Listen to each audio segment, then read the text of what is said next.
देतो फक्त टच लागलं की तुम्हालाही सोपं झालं मलाही सोपं झालं. आपण देव का नाही तर आपल्याला नेमकं बस फिट बसलं. काय नाही ज्ञान म्हणजे शाळेतलं नाही. काही रिटायर झाले परमनंट झाले नाहीत. काहींचे पोरं लग्नाला आलेत बापाला पगार नाही. काही 40 वर्षाचे झालेत रुपया पगार नाही. अख्खं गाव सर म्हणताय. काही तर जूनला परमनंट झाले जुलैला सेवानिवृत्त झाले.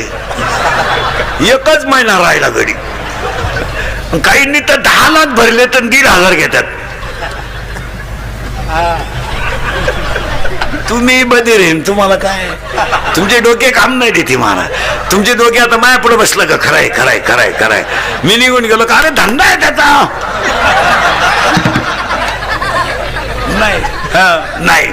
थोडं माग परत पुढं करंट लावून दिला म्हणजे सोपं झालं. आपल्याला नेमकं काही नाही